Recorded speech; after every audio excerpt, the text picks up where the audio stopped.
देश धर्म पे मिटने वाला शेर शिवा का छावा था। महाप्रतापी महाप्रकमी एक ही शंभू राजा था। कहा जाता है कि 9 साल तक सिर्फ युद्ध किए इस व्यक्ति ने। 9 साल में 120 लड़ाइयां, और 120 लड़ाई में सारी की सारी लड़ाई जीतने वाला पूरे विश्व में एक ही भारतीय राजा था, और वो थे। नमस्कार दोस्तों, तो चलिए शुरू करते हैं शुरू से। दोस्तों, अगर छत्रपति शिवाजी महाराज के बाद अगर किसी के भी नाम के आगे छत्रपति लगाया गया तो वो थे छत्रपति संभाजी महाराज। और छत्रपति संभाजी महाराज जो थे, मैं आपको बताना चाहूँगा, छत्रपति शिवाजी महाराज के ज्येष्ठ यानी कि बड़े पुत्र थे। तो छत्रपति संभाजी महाराज की बात करते हैं शुरू से। छत्रपति संभाजी महाराज एक्चुअली बचपन में अपने पिताजी शिवाजी महाराज, छत्रपति शिवाजी महाराज के साथ ज़्यादा समय नहीं बिता पाए थे, क्योंकि छत्रपति शिवाजी महाराज मुगलों से लोहा लेने में लगे हुए थे। वो एक तरफ मुगलों को मारे जा रहे थे, दूसरी तरफ छत्रपति संभाजी महाराज अपनी माताजी के साथ भी ज़्यादा समय नहीं बिता पाए थे, क्योंकि जब छत्रपति संभाजी महाराज मात्र 2 साल के थे तो उनकी माता का देहांत हो गया था। तो छत्रपति संभाजी महाराज ने जो अपना बचपना है वो बिताया अपनी ग्रैंड मदर, मतलब कि छत्रपति शिवाजी महाराज की जो माता जी थी उनके साथ। कहते हैं छत्रपति संभाजी महाराज बचपन से ही पढ़ने में बहुत ज़्यादा रुचि रखते थे और बहुत ही इंटेलिजेंट इंसान थे। 3 चीज़ों में तो उनको इतनी ज़्यादा योग्यता प्राप्त थी। वो 3 चीज़ थी, एक तीरंदाजी, दूसरा घुड़सवारी और तीसरा बॉडी बिल्डिंग। 3 चीज़ों में छत्रपति संभाजी महाराज बहुत ही ज़्यादा निपुण थे, बहुत ही ज़्यादा योग्यता थी उनके अंदर इन 3 चीज़ों को करने की। साथ के साथ कहते हैं कि जो लोग शस्त्र उठा लेते हैं वो कभी शास्त्र नहीं उठा सकते, और जो शास्त्र उठा लेते हैं वो कभी शस्त्र को हाथ नहीं लगाते। लेकिन छत्रपति संभाजी महाराज मेंटली इतने स्ट्रांग थे कि उन्होंने दोनों चीज़ों का एक बैलेंस बना रखा था। वो शस्त्र तो चलाना जानते ही थे, उसके साथ साथ शास्त्र की भी उन्होंने पूरी पढ़ाई की थी। लोग शास्त्र की पढ़ाई करते होंगे दोस्तों, लेकिन छत्रपति संभाजी महाराज ने मात्र 12 साल की उम्र में शास्त्रों को लिख भी दिया था। एक कहानी तो ऐसी है दोस्तों कि छत्रपति शिवाजी महाराज ने एक बार छत्रपति संभाजी महाराज से कहा, जब वो 9 साल के थे, कि चलो तुम्हें आगरा में एक मुगल राजा से मिलवा कर लाता हूँ, और वो था औरंगजेब, जिससे छत्रपति शिवाजी महाराज संभाजी महाराज को मिलवाने ले गए। मात्र 9 साल की उम्र में छत्रपति शिवाजी महाराज उस लड़के को, जो कि 9 साल का था, संभाजी महाराज, उनको घोड़े पे बिठा कर ले गए। 1200 किलोमीटर की दूरी तय की उन्होंने। आजकल अगर हम लोग 5 से 10 किलोमीटर या 25-30 किलोमीटर, बहुत ज़्यादा अगर हम चले जाएं, 50 चले जाएं, 60 चले जाएं, मैं कह रहा हूँ बहुत ज़्यादा आप चलेंगे तो 100 किलोमीटर भी कैब से अगर बैठ के चले जाएं तो हमारे शरीर में दर्द होने लगता है। सोचिए, 9 साल का एक लड़का 1200 किलोमीटर घोड़े पे बैठ के चला गया। उसके बाद जब वो वहाँ पहुँचा तो औरंगजेब, आपको पता ही है कि इतिहास में लिखा गया सबसे नालायक राजा, सबसे बेकार राजा औरंगजेब ही था। तो औरंगजेब ने जब देखा कि इतना साहसी लड़का है, आगे चल के मेरे लिए बहुत ज़्यादा परेशानी खड़ी कर सकता है, तो उसने छत्रपति शिवाजी महाराज और संभाजी महाराज दोनों को ही धोखे से कारागार में डाल दिया। कारागार में डालने के बाद भी ये जो संभाजी महाराज थे, बचपन से ही इतने ज़्यादा साहसी, किसी से डरते नहीं थे, और बिल्कुल भी कोई भी परिस्थिति हो जाए ये परेशान नहीं होते थे, घबराते नहीं थे। जेल में बिल्कुल भी परेशान नहीं हुए, बल्कि ये दिमाग चलाने लगे कि कैसे मैं अपने पिताजी को इस जेल से बाहर निकालूं और खुद भी बाहर निकलूं। और छत्रपति संभाजी महाराज, उन 9 साल के जो व्यक्ति थे, उन्होंने अपने पिताजी को सबसे पहले जेल से निकाला, और फिर भी उसके बाद कुछ समय बाद छत्रपति संभाजी महाराज भी उस जेल से बाहर चले गए। इस तरह के मतलब उनके अंदर कौशल था, उनके अंदर बचपन से ही। 1680 में, लगभग 1680 में ही छत्रपति शिवाजी महाराज की जो है वो देहांत हो जाता है, शहीद हो जाते हैं, शहीद क्या मर जाते हैं, मतलब उनका देहांत हो जाता है। उसके बाद छत्रपति संभाजी महाराज पूरी तरह से कारोबार संभालते हैं। कहते हैं कि 9 साल में 120 युद्ध लड़े छत्रपति संभाजी महाराज ने, और 120 में से 120 युद्ध जीते।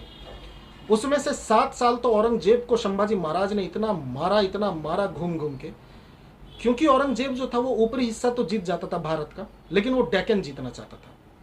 डेक्कन में आजकल का जो है कर्नाटका, केरला, महाराष्ट्र, आंध्र प्रदेश, मतलब जो साउथ साइड है, ये सारी जगह वो जीतना चाहता था। लेकिन ऊपर से और डेक्कन जीतने के बीच में जो खड़े थे वो संभाजी महाराज, छत्रपति संभाजी महाराज एक दीवार की तरह खड़े थे। और उन्होंने 7 साल तक, जब तक वो जीवित रहे, उन्होंने कभी भी औरंगजेब का ये सपना पूरा होने नहीं दिया। 7 साल में उन्होंने औरंगजेब को इतना मारा कि जब भी औरंगजेब इधर की तरफ मुड़ता था तो छत्रपति संभाजी महाराज उन्हें मारते थे, पटक पटक के मारते थे। लेकिन वही है दोस्तों कि हर कहानी में कोई अपना ही धोखा देता है, अपना ही गद्दार होता है। तो छत्रपति संभाजी महाराज की कहानी में भी कोई अपना ही गद्दार था। छत्रपति संभाजी महाराज की कहानी में उनका साला, उनके पति जो, सॉरी माफ़ कीजिएगा, उनका जो साला था मतलब उनकी वाइफ का जो पति था वो धोखा देता है। एक बार क्या होता है, छत्रपति शब्द देखिए, कभी भी जो पुराना इतिहास आप पढ़ेंगे तो कोई भी राजा अगर महान हुआ है तो वो अपने सलाहकार की वजह से बहुत महान कहलाया है। सलाहकारों का बहुत इंपॉर्टेंट रोल होता था। इसी तरह से छत्रपति संभाजी महाराज ने अपना सलाहकार, अपना गुरु एक कवि बना रखे थे। वो कवि बहुत महान थे। वो अपनी महान महान कविताओं से छत्रपति संभाजी महाराज को मोटिवेट करते थे, उनका माइंड ओपन करने के लिए कि वो एक छोटी सी चीज़ में ना बंध के रह जाएं, बहुत बड़ा सोचें। इस तरह की कविताएं उन्हें सुनाया करते थे।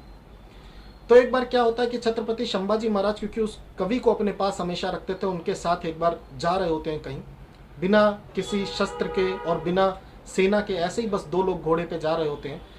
और जो छत्रपति संभाजी महाराज का साला होता है वो ये खबर जाके औरंगजेब को दे देता है। वो चिढ़ता है संभाजी महाराज से और औरंगजेब को जाके बता देता है कि बिना सेना और बिना शस्त्र के छत्रपति संभाजी महाराज जा रहे हैं, आप उन पे आक्रमण करिए। 2 लोगों को पकड़ने के लिए औरंगजेब 2000 की सेना भेजता है। सोचिए दोस्तों, सिर्फ 2 लोगों को पकड़ने के लिए 2000 की सेना भेजता है। इन 2 लोगों को पकड़ लिया जाता है। उसके बाद छत्रपति संभाजी महाराज और जो वो कवि हैं उनको बहुत ज़्यादा प्रताड़ना झेलनी पड़ती है, बहुत परेशान किया जाता है। किस तरह से परेशान किया जाता है मैं आपको बताता हूँ दोस्तों कि जब उनको पकड़ लेते हैं तो उन दोनों को ऊंट पे उल्टा लटका दिया जाता है और औरंगजेब अपने राज्य में कहता है कि इन दोनों को पत्थर मारे जाएं, जो पत्थर नहीं मारेगा उसको मैं खुद सजा दूंगा। उसके बाद उनको बहुत पत्थर मारे जाते हैं। औरंगजेब का कहना था कि 3 चीज़ें मेरी कबूल कर लो तो तुम्हें छोड़ दूंगा। वो 3 चीज़ें ये थी कि पहला, मराठा जो साम्राज्य है वो मेरे अंडर में काम करे, जितना मराठा साम्राज्य के पास सोना चांदी मतलब धन है वो मुझे दे दिया जाए, और तीसरा, तुम अपना धर्म परिवर्तन करके मुसलमान बन जाओ।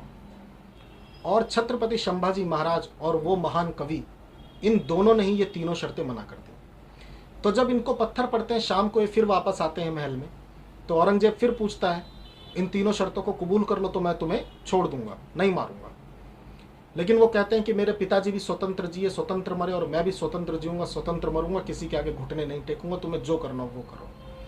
औरंगजेब कहता है ठीक है। औरंगजेब आदेश देता है कि इन दोनों के नाखून एक एक करके उखाड़ लिए जाएं, खींच खींच के। उन दोनों के उस समय पे प्लास की तरह एक औजार रहा करता था, उससे नाखून खींच खींच के उखाड़ लिए जाते हैं। फिर पूछता है कि इन तीनों शर्तों को कबूल कर लो कि अपना सारा धन मुझे दे दो, मराठा साम्राज्य मेरे अंडर में कर दो, और धर्म परिवर्तन करके मुसलमान बन जाओ। फिर वो लोग मना कर देते हैं कि हम ऐसा नहीं करेंगे। इसके बाद औरंगजेब आदेश देता है कि इनकी उंगलियां एक एक करके कटवा दो। उंगलियां कट जाती हैं। हर जो भी वो सजा देता है उसके बाद एक बार पूछने जाता है कि मान जाओ, नहीं मानते तो फिर बोलते हैं इनका एक एक हाथ एक एक पैर काट दो, उसके बाद दूसरा हाथ दूसरा पैर काट दो। फिर अगले दिन उनके बाल बोलता है कि खींच खींच के उखाड़ दो। फिर उसके बाद उनकी जुबान कटवा देता है। जुबान कटवाने के बाद लोहे की रॉड गर्म की जाती है, उनकी आंखों में डाल दी जाती है और आंखें निकाल ली जाती है। जब ये सब हो जाता है, आखिरी में फिर जब पूछता है और संभाजी महाराज और वो कवि सर हिला के मना कर देते हैं कि हम नहीं झुकेंगे, तो वो क्या करता है, आता है उनके पास, हाथ जोड़ता है और संभाजी महाराज के आगे उसकी आंखें नम हो जाती हैं और वो कहता है कि अगर तुम्हारी तरह मेरे बच्चों में से एक भी बच्चा निकल जाए तो इस पूरे भारत पे मुगलिया सल्तनत का राज होता। एक भी बच्चा अगर मेरा तुम्हारी तरह निकल जाए, जो इस तरह से अपने देश के लिए लड़ना जानता हो, इस तरह से देश के लिए कुर्बानी देना जानता हो, अपने लोगों के लिए कुर्बानी देना जानता हो, जो मेरे जैसे राजा के आगे घुटने ना टेक रहा हो, जिसने तुम्हें इतना परेशान किया। उसके बाद कहता है कि बस अब तुम्हें परेशान नहीं करूँगा। लेकिन सबसे बेकार राजा औरंगजेब से ज़्यादा बेकार राजा इतिहास में कोई नहीं हुआ। और वो क्या आदेश देता है कि इन दोनों के छोटे छोटे टुकड़े करके नदी के पास फेंक दिए जाए। खैर, छत्रपति संभाजी महाराज का ये बलिदान वेस्ट नहीं जाता है। जब उनके टुकड़े करके फेंक दिए जाते हैं तो मराठा लोग जितने हैं वो जाते हैं, उनके टुकड़े लाते हैं इकट्ठा करके और फिर उनका अच्छे से अंतिम संस्कार करते हैं। लेकिन वो चिंगारी एक लग जाती है मराठा लोगों में वापस। उनकी औरतें, बुजुर्ग, बच्चे, बूढ़े सारे सेना में शामिल हो जाते हैं मुगलों के खिलाफ लड़ने के लिए। और क्योंकि 7 साल तक संभाजी महाराज ने औरंगजेब को इतना मारा था, इतना बिजी रखा था अपने अंदर, कि जो हरियाणा, दिल्ली, पंजाब और जो क्षेत्र थे जहाँ पे हिंदू राजा फिर से खड़े हो जाते हैं, जो कि दबे हुए थे मुगलों से, वो वापस खड़े हो जाते हैं। और आपको पता होगा कि औरंगजेब का फिर डेक्कन में ही, मतलब साउथ में ही अंत होता है। तो मैं चाहता हूँ कि ये कहानी सबको याद रहे। विक्की कौशल की एक मूवी भी इस पर आने जा रही है, छावा करके, तो देखते हैं उस मूवी में क्या होता है। खैर, ये कहानी थी। अगली वीडियो के लिए, तब तक के लिए धन्यवाद, टाटा, बाय बाय, नमस्कार, भारत माता की जय और जय हिंद।